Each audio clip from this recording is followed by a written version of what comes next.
La Bible révèle que la fin de toute chose est proche et que Dieu appelle tout homme à pouvoir se réjouir de la seconde venue de Jésus-Christ. L'objectif de cette présentation est de vous préparer à être du nombre de ceux qui gardent les commandements de Dieu et le témoignage, la foi de Jésus-Christ. Je suis très heureux d'être ici dans ce camp meeting puisque j'ai appris beaucoup de choses depuis mon arrivée ici ce dimanche dernier.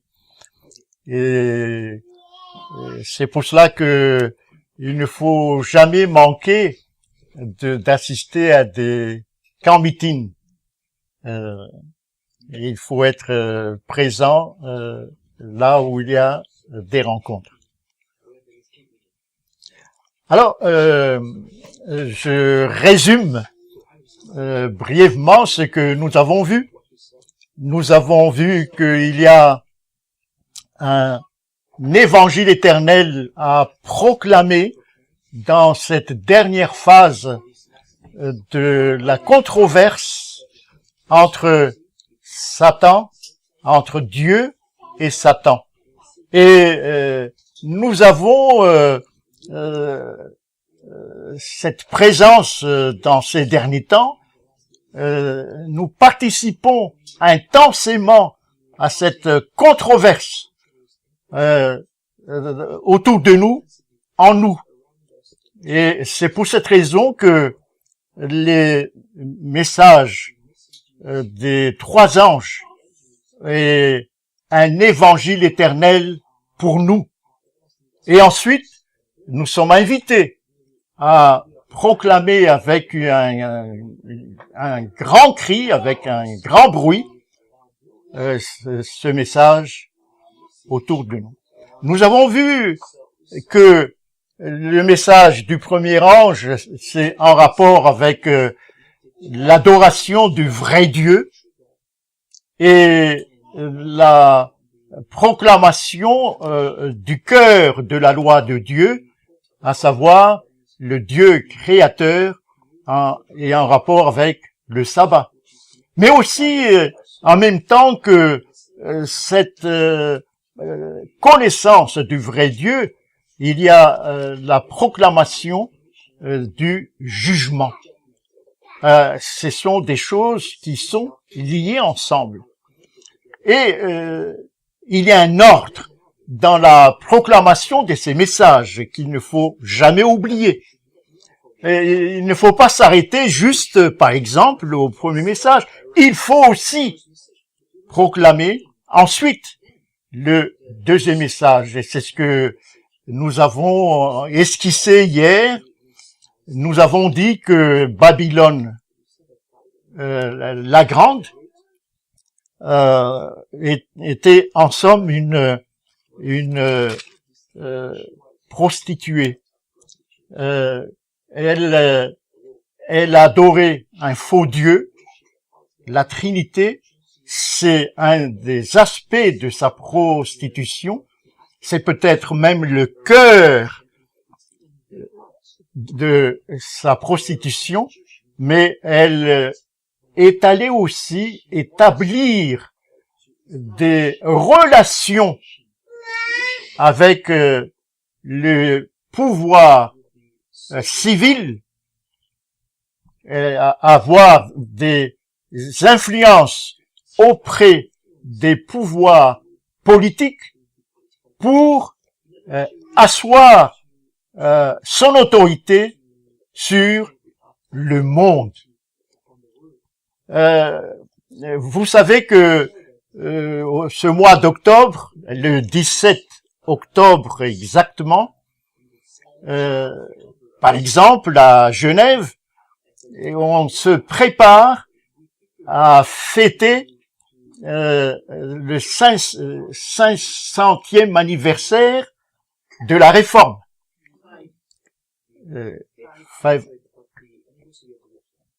Par exemple à Genève, il y a des préparations.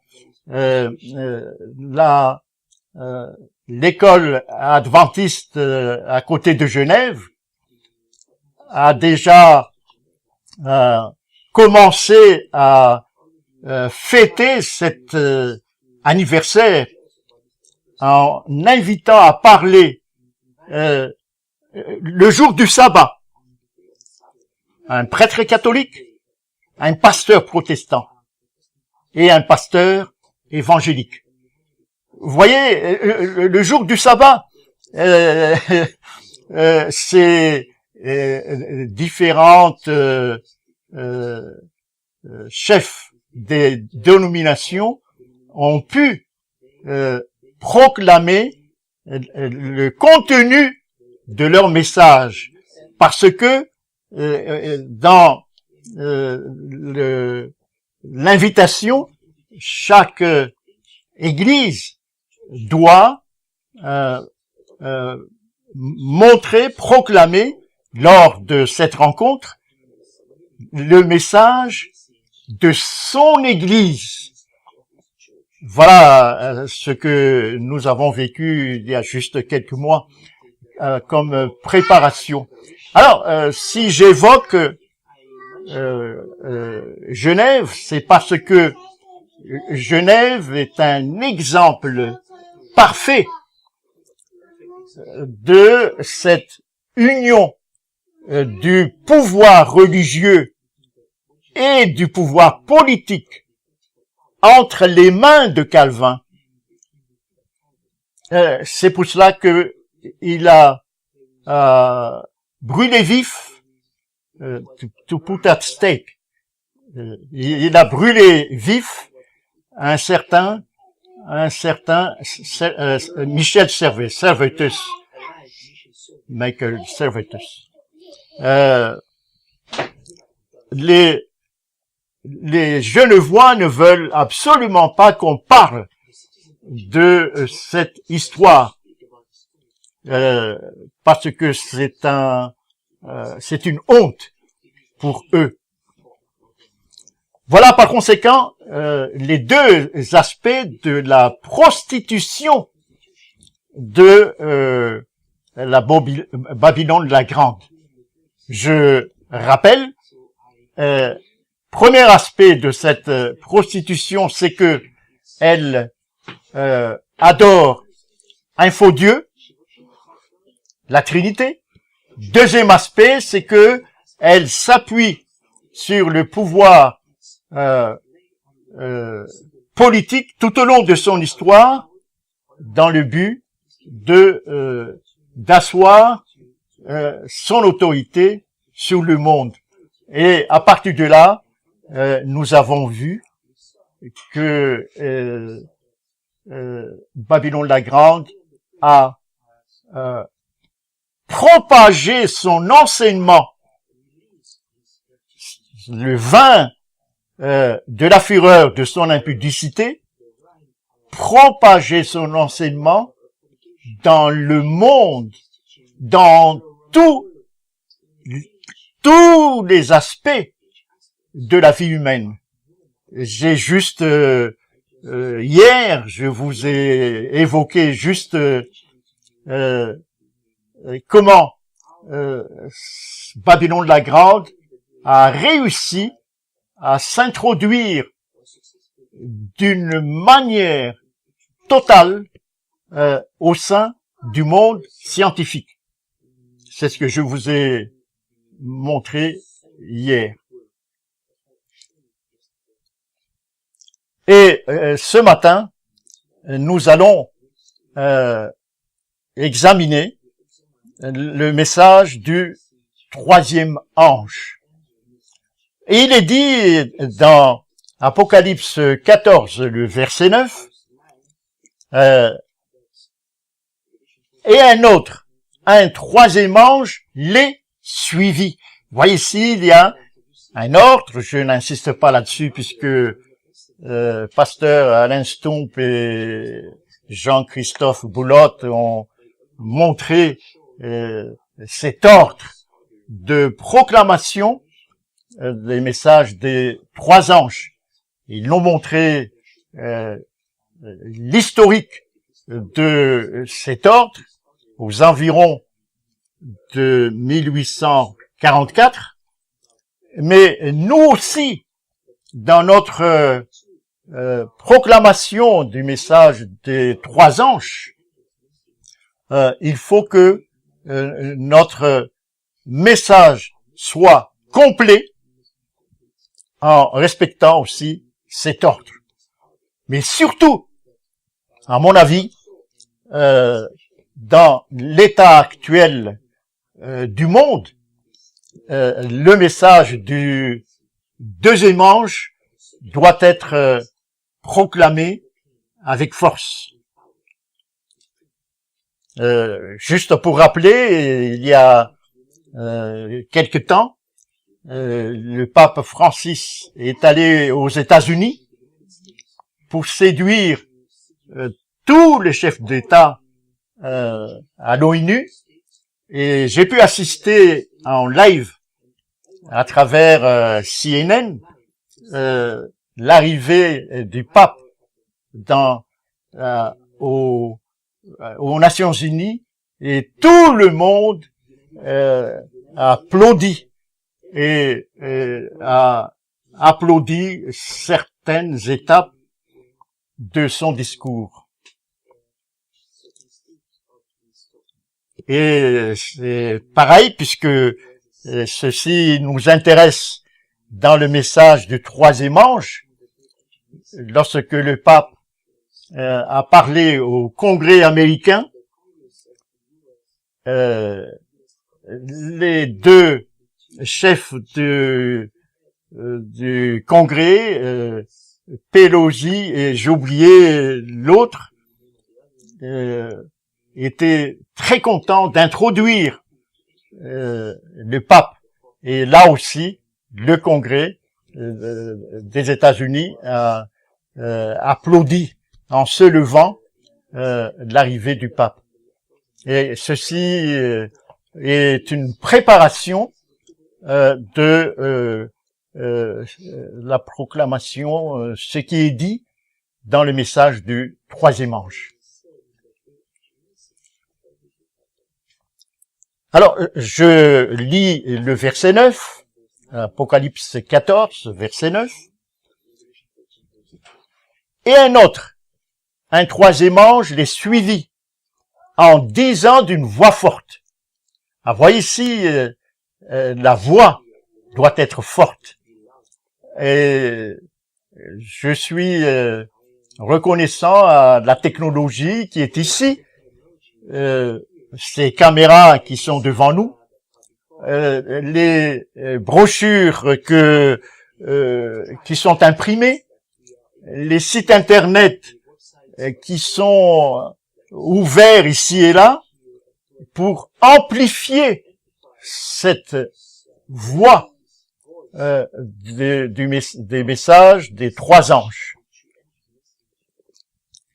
Le verset 9.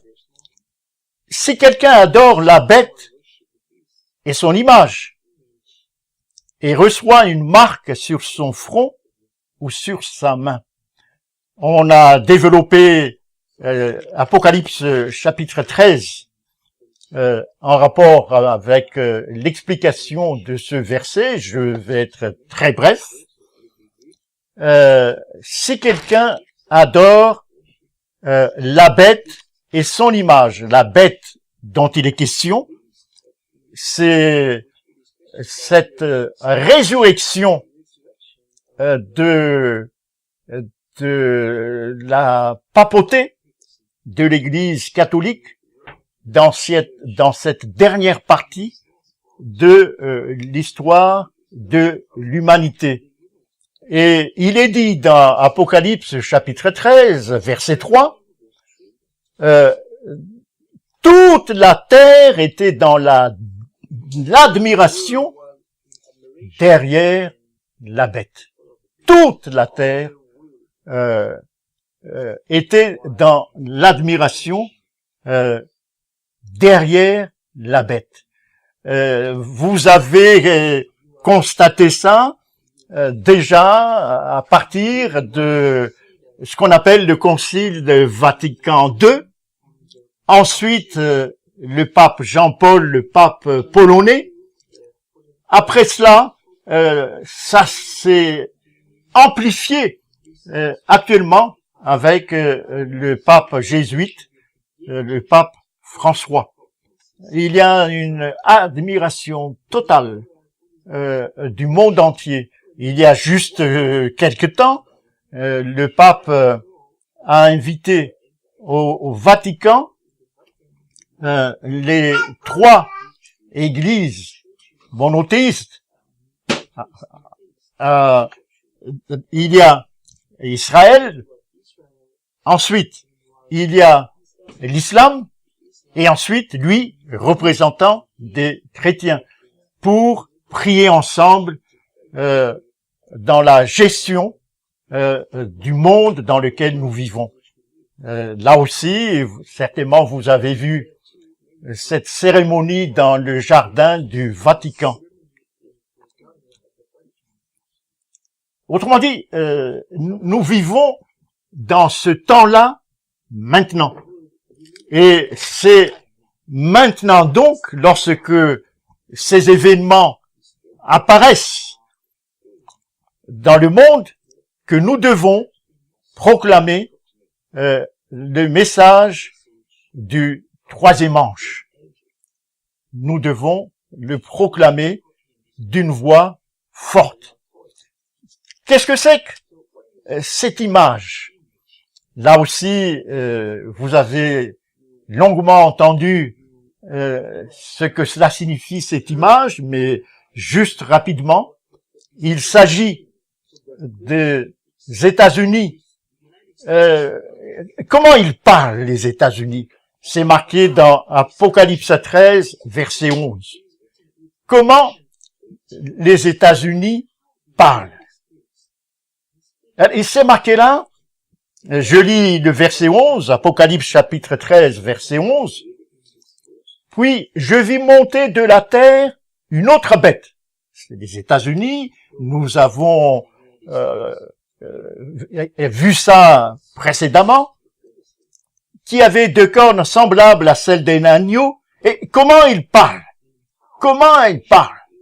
Il parle comme quoi?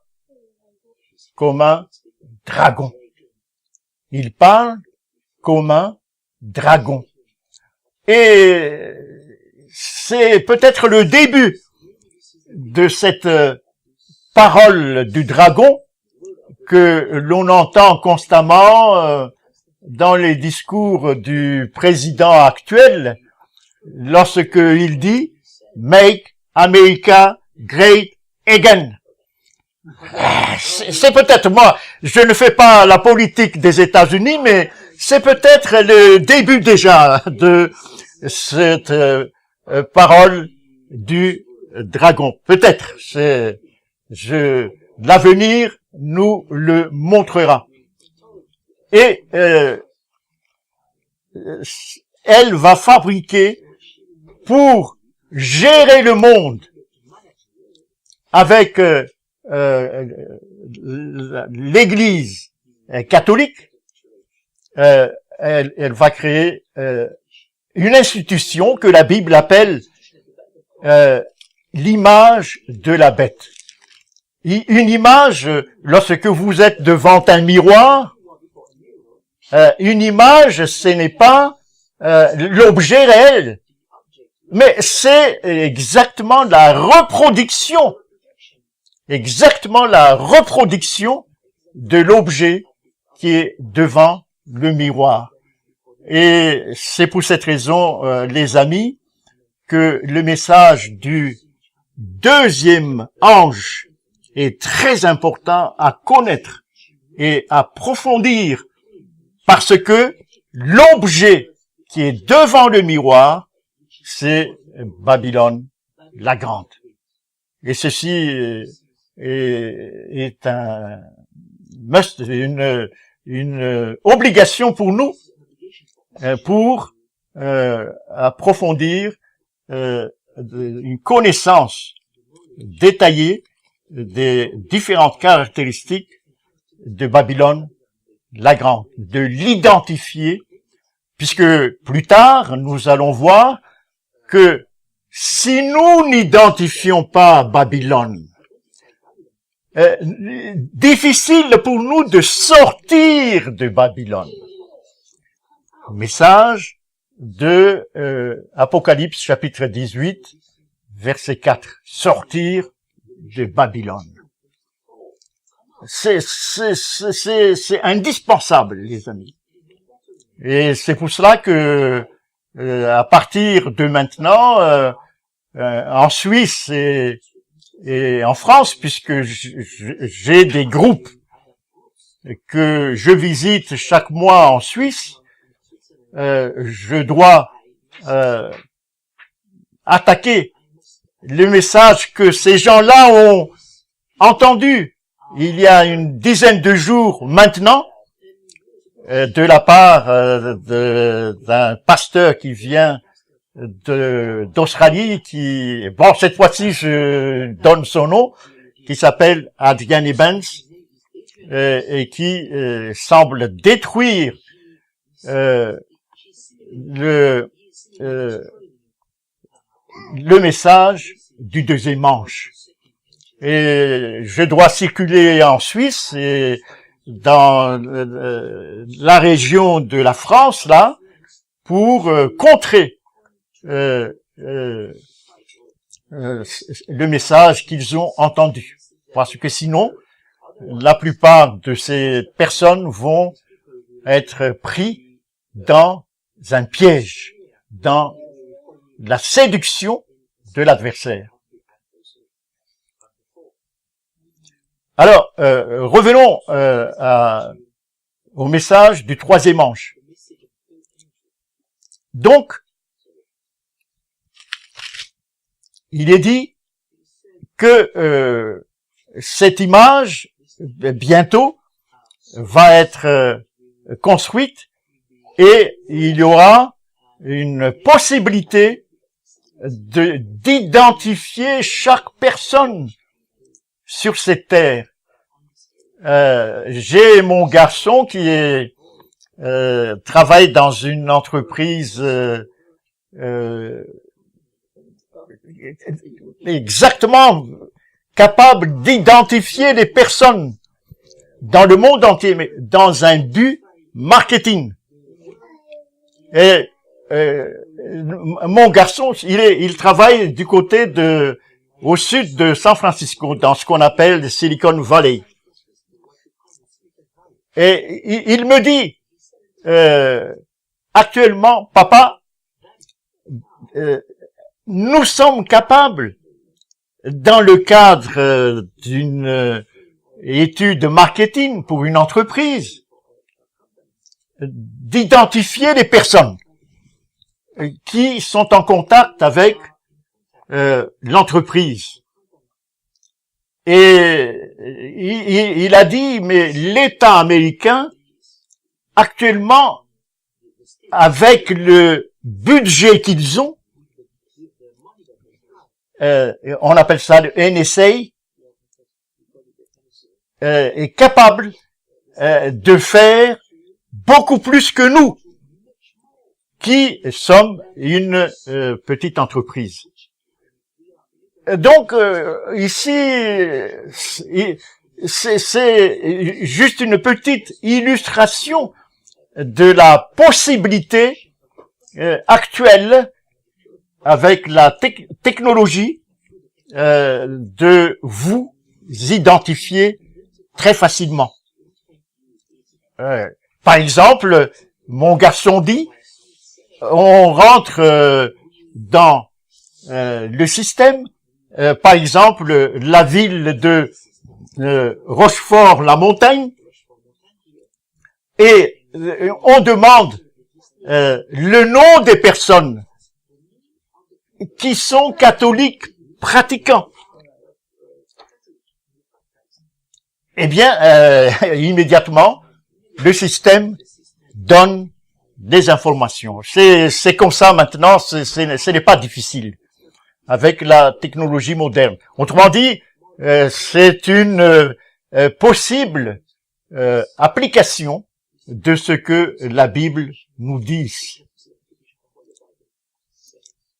Ensuite, il est dit que après cette identification de chaque personne sur cette terre, ils ont la possibilité de dire, c'est le verset 17, Apocalypse chapitre 13, verset 17, telle personne peut acheter, vendre, ou telle personne ne peut pas acheter, ni vendre. Autrement dit, une séparation sur le plan économique et financier du monde.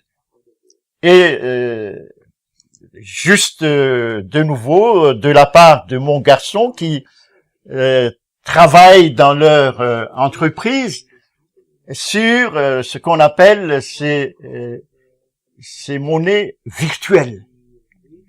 Ça s'appelle Bitcoin ou Ether. Ce sont des monnaies virtuelles. Il m'a dit, notre entreprise investit énormément dans cette technologie actuellement, parce que c'est l'avenir. Ah, c'est une monnaie, les amis, qui va remplacer tous les billets que vous avez.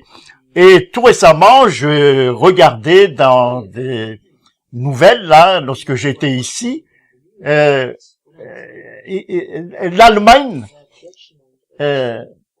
vient de rapatrier toutes ses réserves d'or depuis les États-Unis et depuis la France, depuis l'Angleterre, parce que peut-être cette monnaie mondiale, qu'actuellement on appelle Bitcoin et l'autre c'est Ether, sont en train d'être petit à petit mis en place.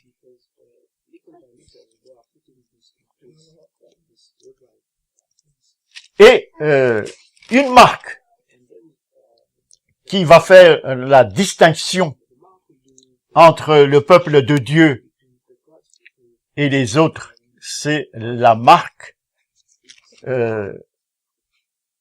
cette marque sur le front et sur la main des hommes. C'est Apocalypse chapitre 13, verset 16. C'est une marque de distinction qui permet de savoir qui est du côté de Dieu et qui est du côté de l'adversaire. Et cette marque est une marque spirituelle, c'est accepter le jour de repos de Babylone la Grande ou accepter le jour de repos de la loi de l'Éternel.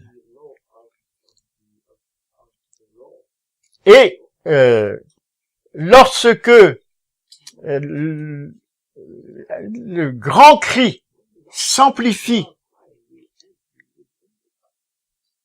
l'adversaire, Satan et Babylone la Grande vont créer une persécution. C'est marqué dans Apocalypse chapitre 13 et c'est la prophétie aussi ailleurs. Mais à ce moment-là, les amis, Daniel chapitre 12 verset 1, Daniel chapitre 12 verset 1, que je vais vous lire. En ce temps-là, Daniel chapitre 12 verset 1, en ce temps-là se lèvera Michaël, le grand chef, le défenseur des enfants de ton peuple. Et ce sera une époque de détresse. C'est la phase déterminante de cette lutte entre Dieu et Satan. Tel qu'il n'y en a point eu de semblable depuis que les nations existent jusqu'à cette époque. Voilà ce qui est devant nous ici. Lorsque il y a cette proclamation intense du message, du dernier message, sur tous les messages des 3 anges.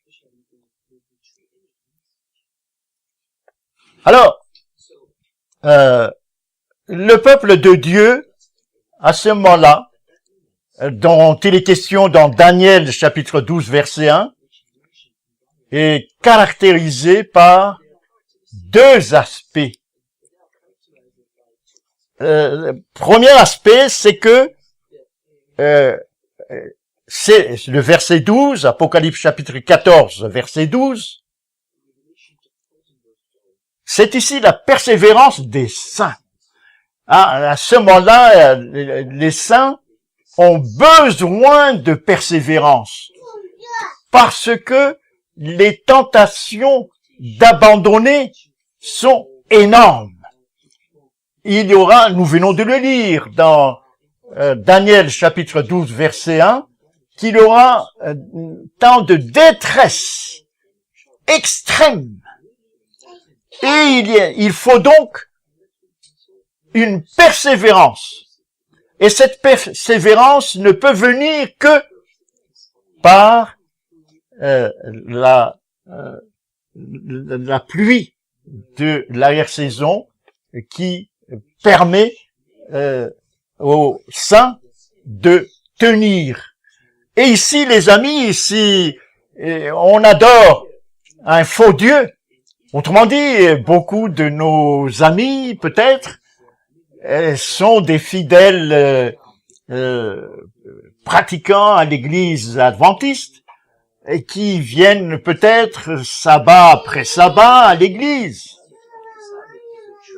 mais qui adorent la Trinité à travers l'église.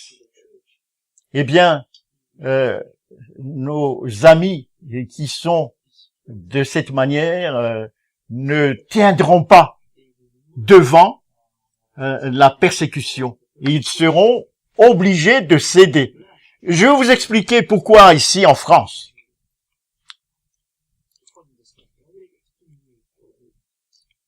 L'église adventiste, il y a à peu près 15 ans maintenant, a signé un accord avec l'église protestante. Et l'église adventiste ne veut plus être appelée une secte. Les cultes. Donc, les dirigeants que je connais très bien, ils sont encore vivants, ce sont des dirigeants qui ont étudié et ont des diplômes de docteur de théologie dans les universités catholiques et les universités protestantes. Et ces gens-là, par conséquent, sont influencés par la théologie qu'ils ont étudiée dans ces différentes universités. Et ils ne supportent pas que leur église s'appelle une secte. Ils supportent pas. Donc, ils ont cherché à se rapprocher de l'église protestante. Et ils ont signé cette charte. Écoutez bien, je cite mot à mot cette charte. Nul d'entre nous ne prétend détenir la vérité. Je répète, nul d'entre nous ne prétend détenir la vérité. J'ai écrit quelques articles pour commenter cette charte. Et ces articles m'ont attiré des insultes de la part des plus hautes autorités de l'Église adventiste dans ce territoire. Vraiment des insultes. puisque j'ai commenté les implications de cette charte, je leur ai dit que si on applique ce qu'on appelle la dialectique de Hegel, thèse, nous adventistes, le 7e jour est le jour de repos de Dieu. Antithèse. Nous, protestants,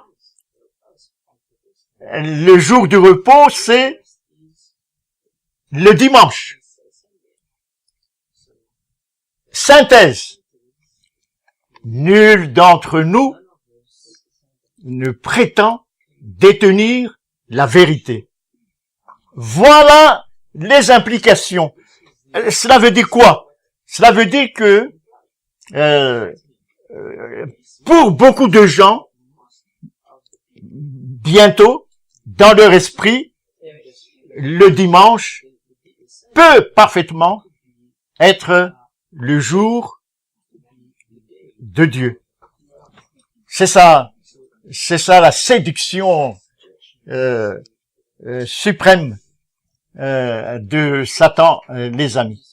Alors, le peuple de Dieu, dans ce que Daniel appelle à la fin des temps, ici, lorsque Jésus se lève, autrement dit, lorsque Jésus quitte ses habits de souverain sacrificateur, caractérisé par deux aspects. Je vais d'abord brièvement introduire le deuxième aspect.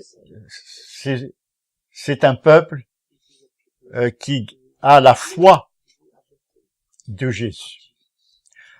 Je vais juste rappeler ce qui caractérise la foi de Jésus, les amis, puisque c'est ce qui va caractériser ce peuple de Dieu. La première chose, si nous allons dans Jean chapitre 6, et le verset 38, Jean chapitre 6, verset 38. Jean chapitre 6, verset 38. Jésus dit, « Je suis descendu du ciel pour faire quoi? » Il est descendu du ciel. Regardez ce qu'il précise ici. Non, ma volonté. Mais la volonté de qui alors? Mais la volonté de celui qui m'a envoyé. Ah, vous voyez ici, c'est ce que je dis, puisque je côtoie presque tous les jours des professeurs de théologie et des étudiants en théologie, là où je me trouve, et je leur dis, ce que vous étudiez, ce que vous lisez, c'est la théologie. Autrement dit, c'est une réflexion sur la Bible et sur Dieu avec la raison humaine. C'est ça ce que j'appelle la théologie. Tandis que faire la théologie sans l'aide du Saint-Esprit, c'est tout simplement introduire la pensée de Babylone la Grande dans votre vie et dans votre communauté. Jésus donc est descendu sur cette terre en accomplissant entièrement la volonté de son Père. Dans Jean chapitre 5, verset 30, il dit exactement la même chose. Jean chapitre 5, verset 30, il dit dans la deuxième partie de ce verset, « Je ne cherche pas ma volonté. » Voyez cette humilité devant son Père. Je ne cherche pas ma volonté, mais la volonté de celui qui m'a envoyé. Non pas ma volonté, mais la volonté de celui qui m'a envoyé. Et Jésus a été tenté lorsque il allait être crucifié, d'abandonner sa mission. Et il y avait cette tentation en lui. Mais regardez comment il a résisté. Dans Luc chapitre 22, le verset 42. Luc chapitre 22,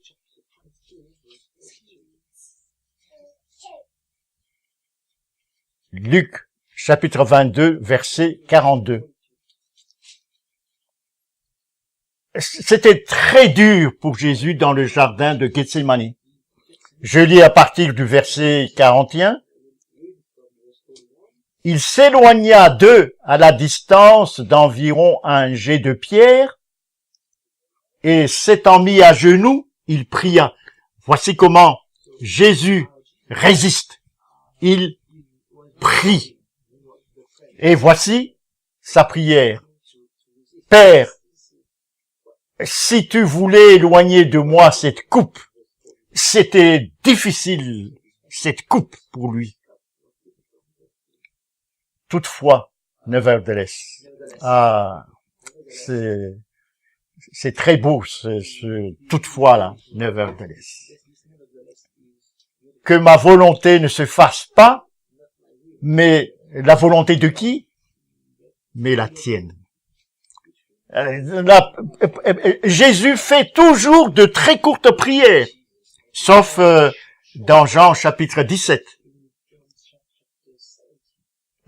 Et ici, c'est à mon avis, une des très belles prières de Jésus. Toutefois, que ma volonté ne se fasse pas, mais la tienne, la foi de Jésus. Cette foi de Jésus se traduit dans son enseignement. Par exemple, allons-y dans Jean chapitre 12, versets 49 et 50. Jean chapitre 12, 49 et 50. Ah, c'est un exemple pour nous et une responsabilité aussi lorsque nous portons la parole de Dieu devant les autres. Une lourde responsabilité.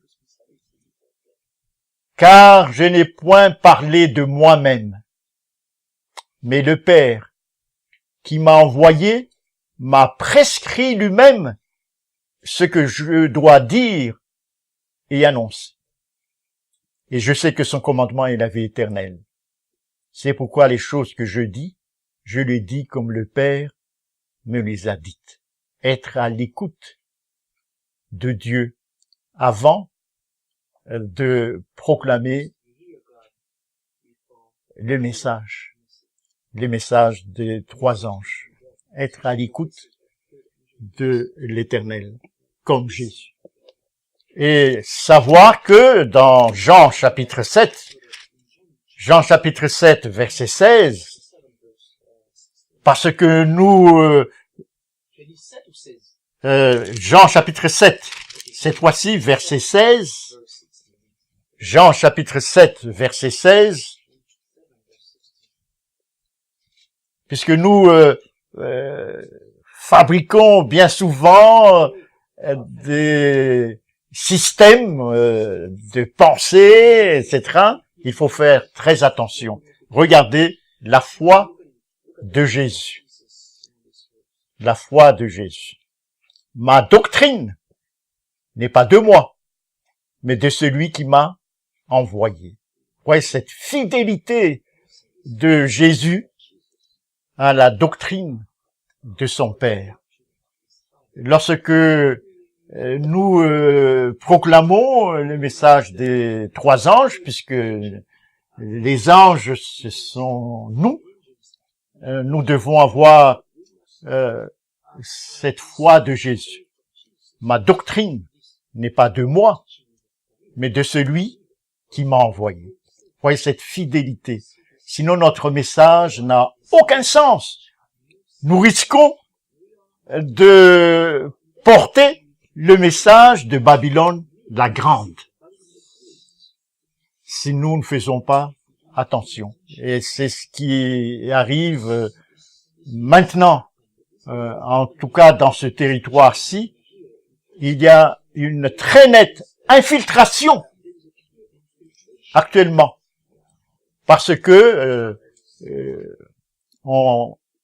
certaines personnes professent une doctrine qui est la leur, mais non pas la doctrine de Dieu. Et ce n'est pas de cette manière que Jésus s'est comporté. La foi de Jésus. La foi de Jésus. Ensuite, caractéristique de cette foi de Jésus, c'est dans Hébreux chapitre 4, verset 15, Hébreux chapitre 4, verset 15, Hébreux chapitre 4, verset 15, qu'est-ce qui est écrit là? Je lis à partir du verset 14. Ainsi, puisque nous avons un grand sacrificateur qui a traversé les cieux, Jésus, le Fils de Dieu, demeurons fermes dans la foi que nous professons.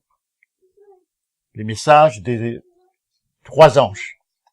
Car nous avons un souverain sacrificateur qui ne puisse compatir à nos faiblesses.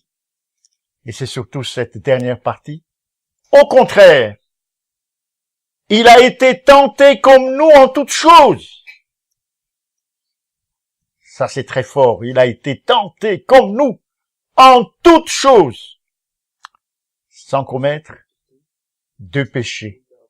C'est ça la foi de Jésus. Comment a-t-il fait? Nous avons vu tout à l'heure, lorsqu'il était à Gethsémane, la prière. Deuxièmement, lorsque nous lisons la tentation de Jésus, c'est une connaissance parfaite de la parole de Dieu pour résister aux attaques de l'adversaire. Une parfaite connaissance de la parole de Dieu. C'est ce qui me frappe lorsque je lis, par exemple, l'évangile de Matthieu. Jésus est capable de citer des versets que l'on connaît pas très bien dans l'Ancien Testament. Beaucoup de versets des prophètes, par exemple, et de l'Ancien Testament. C'est cette connaissance-là, les amis, la foi de Jésus. La foi de Jésus. Et la foi de Jésus, dernier aspect que je désire mentionner, c'est dans Matthieu, chapitre 9.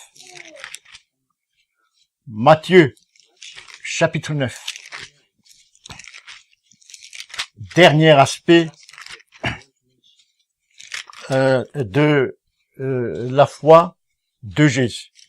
Matthieu, chapitre 9, verset 36. Je lis à partir du verset 35. Je lis à partir du verset 35.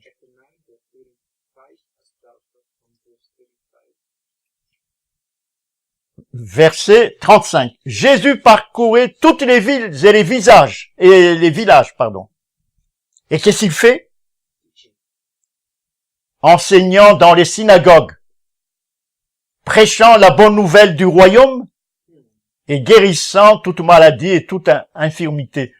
Je demande chaque matin ce don de l'esprit qui est mentionné dans 1 Corinthiens chapitre 12, le don de guérison et le don d'opérer des miracles. Parce que cela permet de soutenir la proclamation du message. Puisque j'ai vu, lorsque j'étais dans des pays de l'océan Indien, dans des villages, beaucoup de malades. Et là, ils n'ont pas les moyens comme ici pour se soigner. Là, il faut ces dons-là. C'est ce qui s'est passé pour Jésus. Il guérissait toute maladie et toute infirmité. Dans quelques semaines, je serai plusieurs fois en brousse au Cameroun. Et certainement, il y aura beaucoup de malades. Et là, on a besoin de ces dons-là pour soulager ces souffrances. Mais Jésus dit dans le verset 36, voyant la foule, il fut ému de compassion pour elle. Pourquoi? Parce qu'elle était languissante et abattue, comme des brebis qui n'ont point de berger. Ah, cette compassion de Jésus.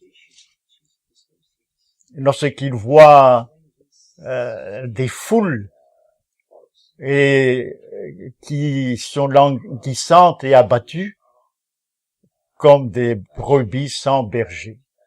Il y a quelques mois, je descends de l'aéroport de Roissy-Charles de Gaulle à Paris.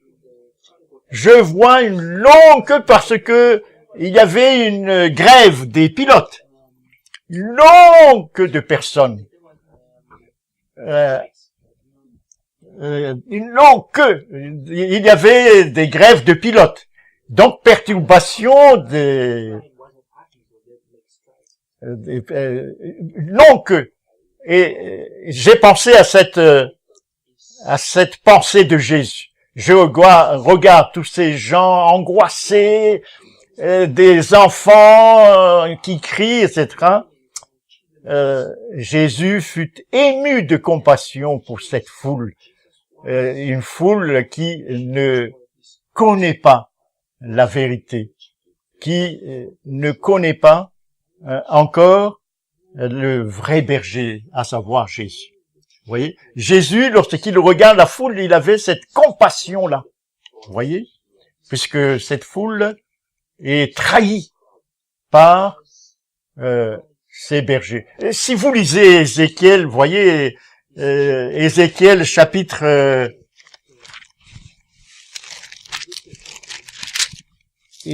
sur ces bergers-là. Ézéchiel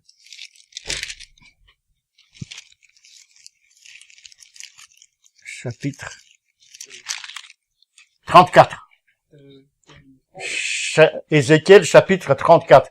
Sur ces bergers, ces faux bergers. Voyez?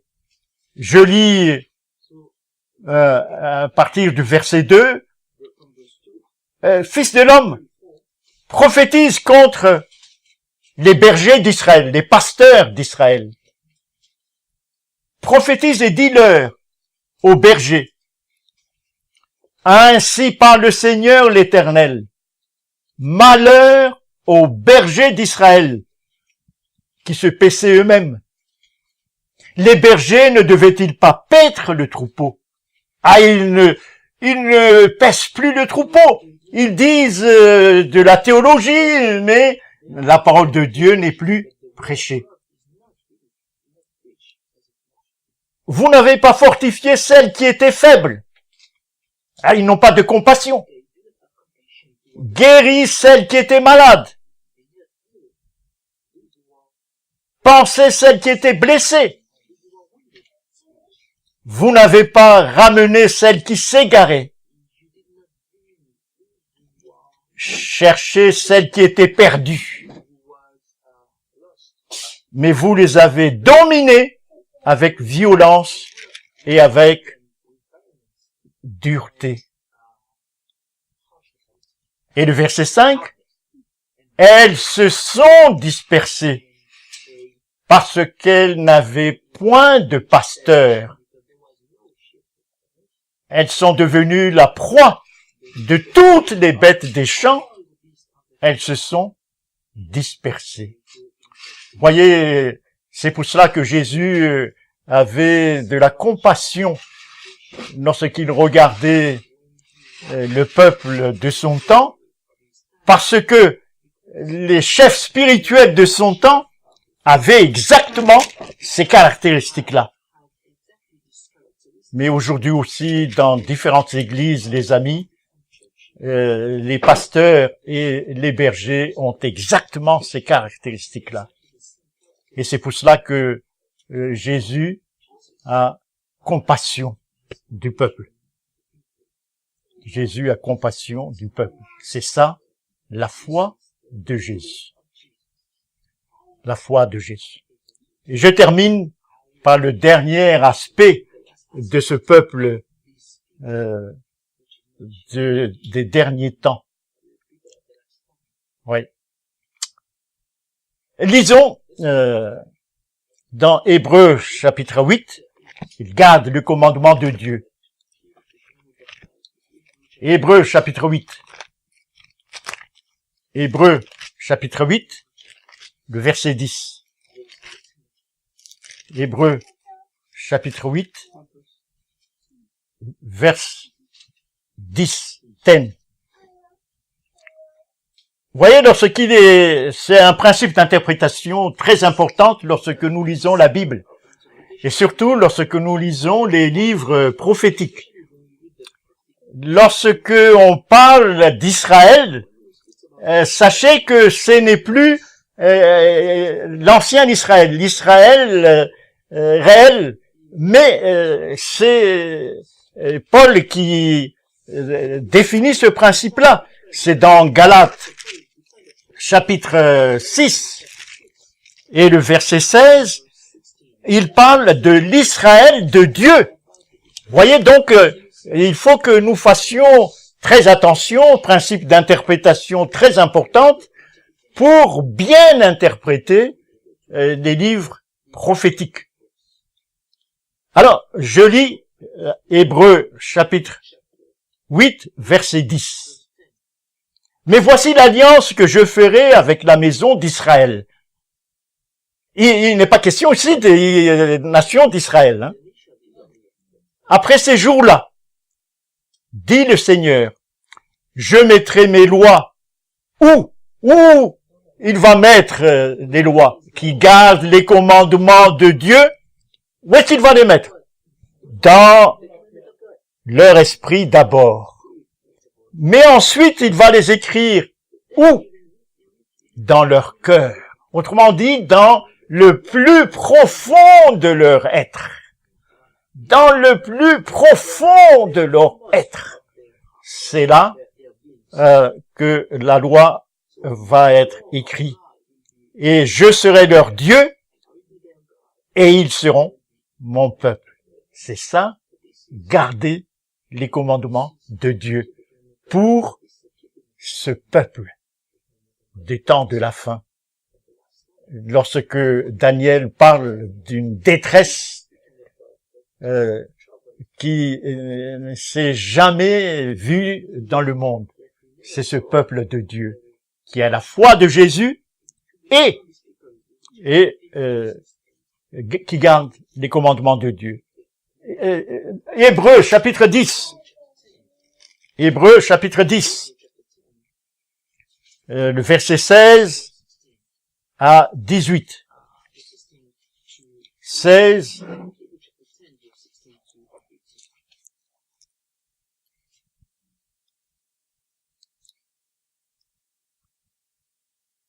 Voici l'alliance que je ferai avec eux. Alliance ici avec l'Israël de Dieu, comme dit Paul. Après ces jours-là, dit le Seigneur, je mettrai mes lois dans leur cœur et je les écrirai dans leur esprit. Et il ajoute, cette dernière partie, je ne me souviendrai plus de leurs péchés ni de leur iniquité. Là où il y a pardon des péchés, il n'y a plus d'offrande pour les péchés. Ils sont purifiés. Voilà. Caractéristique persévérante de ce peuple du temps de la fin, que Paul appelle l'Israël de Dieu, avec cette nouvelle alliance. Et je termine par Éphésiens chapitre 4. Éphésiens chapitre 4, le verset 11 à 13. C'est en rapport avec les dons spirituels. Mais nous allons souligner un aspect qui nous intéresse. Alors, je lis à partir du verset 11. Et il a donné les uns comme apôtres. Ah, voici les différents dons. Les autres comme prophètes. Les autres comme évangélistes. Les autres comme pasteurs et docteurs. Dans quel but? Jusqu'à ce que nous soyons tous parvenus à quoi? À l'unité de la foi. Ceci est très important, les amis. Et de la connaissance du Fils de Dieu. À l'état d'homme fait, à la mesure de la stature parfaite de Christ. C'est ça, les caractéristiques de ce peuple qui est prêt à rentrer dans le royaume de Dieu et pour participer au souper de l'agneau. Ma prière, les amis, c'est que nous fassions partie de ce peuple des derniers temps qui garde les commandements de Dieu et la foi de Jésus. Amen. Merci d'avoir écouté cette présentation avec intérêt. Pour plus d'informations, consultez notre site internet lereste.org et suivez-nous sur Facebook ainsi que sur YouTube à @lereste. Vous pouvez aussi nous contacter par email à info@lereste.org ou par téléphone au +33 6 12 60 13 69.